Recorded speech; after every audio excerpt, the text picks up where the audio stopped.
So, we want to show you how to get in touch with your emotions. We don't want you to be afraid of your emotions. We don't want you to dislike your negative emotion. We want you to think of all of your emotions as your friend, because they are. We also think it would be very helpful if you would decide today, or tomorrow, or sometime soon, or sometime, that you are not going to compare your desires with other people, your emotions with other people. In other words, let's for just a little while leave everybody else out of the equation, because the only thing that is important in the achieving of anything that you desire and in the fulfilling of your reason for being here is that you come into alignment with you. All you've got to do is want something and not think thoughts that are opposite of it, and that thing that you want must be. And it doesn't matter what anybody else thinks about any of that, because they can't vibrate for you. Oh, you can pay attention to what they think, and as you pay attention to what they think, something is activated within you, and that really is what power of influence is. But you don't have to be influenced in a negative way. You can look around this world and find vibrational alignment with things that are a vibrational match to you. Years ago, Jerry wrote a paper called Keep Your Ideas to Yourself Until They Are Fully Developed. And the reason that he wrote the paper is because he saw so many people that he was counseling toward achieving one thing or another, who would be well on their way to achieving it when they would talk to someone who had a different idea about it. Jerry would meet people that he knew nothing about their past, and he would hold a vision of them in his mind of their success. He would say, what is it that you want? He would get them to express with clarity what it was that they wanted. And then he would say, I will show you the path to achieving what you want. And he would monitor them day by day, and he would see them moving towards success with evidence all around them pointing to the success that they were receiving. And then they would go home and talk to somebody who remembered who they used to be. And that person would remind them who they used to be with such fervor that it would activate within that person the memory of who they used to be. And now they were out of vibrational alignment with who they now wanted to be.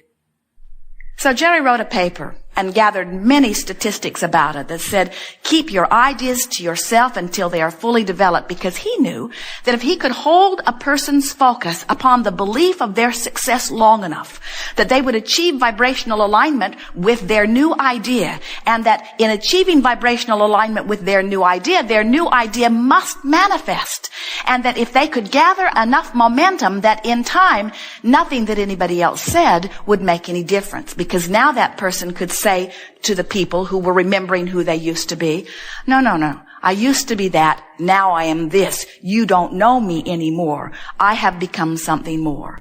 But if they got to them too soon, they would remember themselves who they used to be, and then the party was over. So, today we're talking to you about the art of allowing, and we are going way, way, way, way back. In other words, you might be remembering the failure of your childhood, or the failure of a relationship, or the failure of a financial situation, but we are remembering who you really are. We're wanting to activate within you that vibrational, visceral, emotional, spiritual, soul memory of the fantastic creator, of the worthy being that you are. And we don't want anything that has happened along your physical trail to have become so much more meaningful than who you really are, that you revert to your failure vibration, to your unworthy vibration. We want to help you restore yourself to your invincible, worthy, beloved, creative genius vibration. That's what the art of allowing is. The art of allowing says, you get to choose it, but you got to vibrate in vibrational alignment with what you have chosen.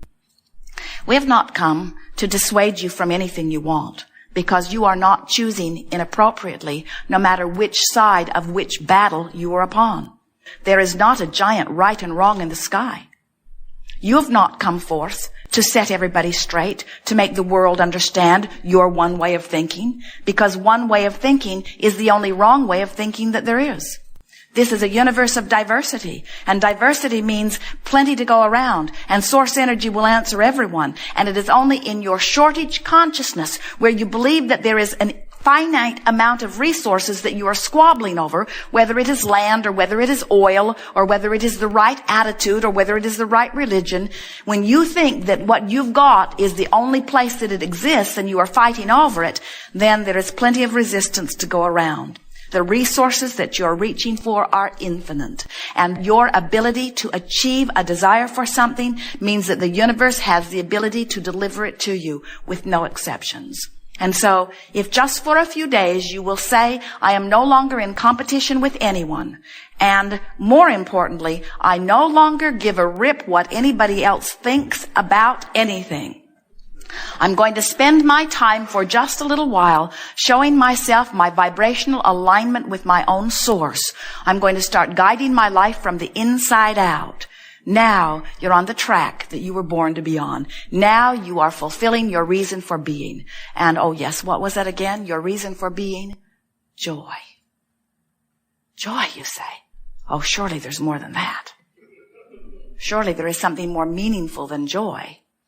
Actually, no. When you reach for joy, you line up with source, and when you line up with source, you are an extension of source energy, and when you are an extension of source energy, everywhere you put your thought, it expands this universe in a lovely way. When you line up with growth and get out of sync with joy, now you don't know which end is up. Now you find yourself doing things because you should do them, not because you want to do them. And now your vibration is all out of whack, and then everything gets hard, and then you get really tired, and then you say, what's the use? And we say, well, you got off track. You forgot what your dominant intention was. Your dominant intention is to line up with who you really are. Have you watched the little ones? They line up. Jerry and Esther and Tracy and Kate. Kate is 2.5. Had an afternoon together, and Kate has not forgotten what her purpose of life is. She just looked everywhere for something to feel joyful about. She pointed out 100 birds that none of the others would have noticed if she hadn't pointed them out. She pointed out fish that the others may not have noticed if she hadn't pointed them out. A fly landed on her nose, and she took such delight in it, she laughed for 2 or 3 minutes. Because in the same moment that the fly landed on her nose, she was noticing that a bird was flying by. And the humor of the fly word and the fly word just knocked her out. How funny that is, that in the moment I would be saying, bird fly by, a fly would land on my nose.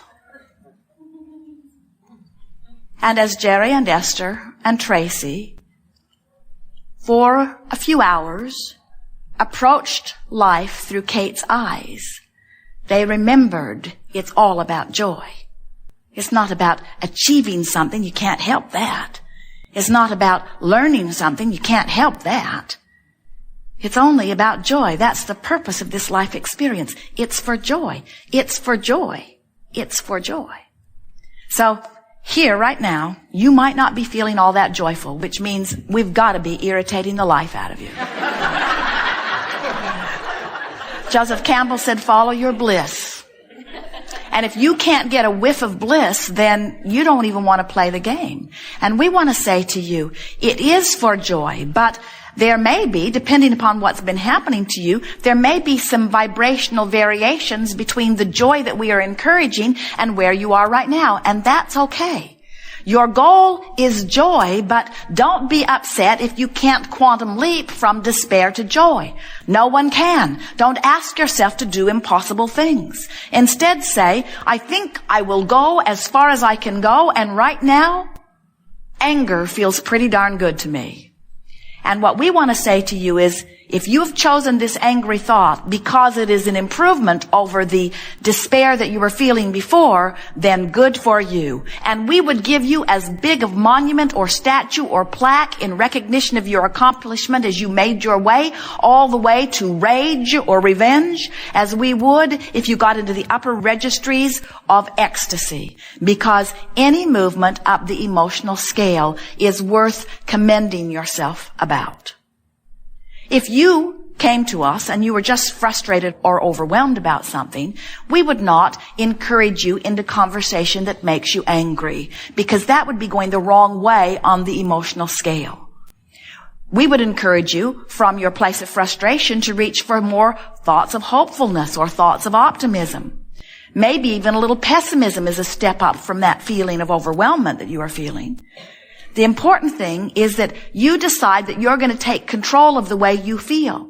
And most of you have not really yet understood that or decided to do that. Most of you are still saying, give me a better condition and then I will observe it and I'll feel better when I see it. And we say, good luck on that one, because you can't get there from there. You can't get to a better condition from a place of vibrating with a worse condition. The law of attraction is not going to bring it to you.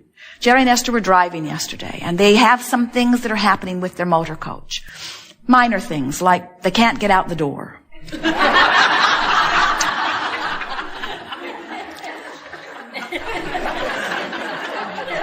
When they put the coach in gear, it puts pins down that airlock the door shut. And then when they put the parking brake in, then it releases those, and so they can exit the coach. But for some reason, that mechanism is slow. So they're waiting and waiting and waiting and waiting to get out the door. And there is an emergency hatch, but it's very uncomfortable. Jerry said, I don't even think we can climb out this window, and look how far down it is. And so they have gathered a list of things that they are wanting to have fixed on their coach, and they will take it to Decatur tomorrow. But Decatur was not expecting them because it just happened. And the first appointment that they could get is the end of October. Well, they will not be in the area the end of October. And so when Esther called to talk to a man, he was very nonchalant.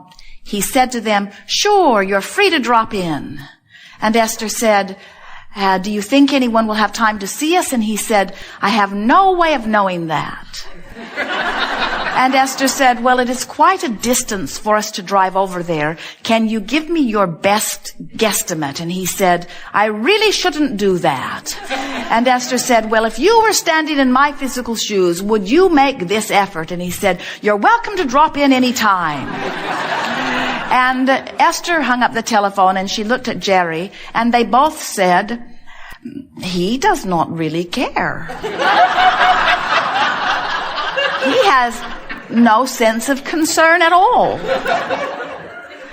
And then they began sort of beating the drum of that. And as they made their list of things that need to be repaired, they pointed out to one another, none of these things should even be on this list. This should be a better manufactured job. This should not be happening. And before they knew it, in about 10 minutes, they were both in a place that we would call frustration.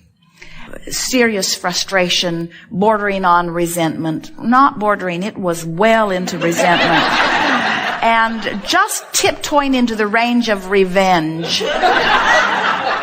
As Esther was picturing the big sign she was going to put on her coach, don't buy one from them. Actually, it had not gone that far this time. When Esther realized that her vibrational attitude and what she emits now in the next few days will dictate whether there is a slot for her or not when they get over there on Monday morning. In other words, everything about that future experience depends on how she feels now. Ooh, something to think about. So now she has motivation to feel good. Now, here's the thing that we want to talk to you about. You all, even Esther, often will use the motivation to feel good when we want feeling good to be the motivation. We want it to matter so much to you that you feel good. We don't want you to just practice feeling good so you can get stuff. And that's why you want to get the stuff anyway, isn't it? Don't you want to get the stuff so that you can feel good? So why not feel good whether you get the stuff or not? So then Esther began talking out loud, and she said to Jerry, you know, these people must have an endless stream of people that pass through their shop with situations just like this. It must be very hard for them to have personal care about every single one of them. They must have to sort of get into that nonchalant place just to be able to enjoy their work at all.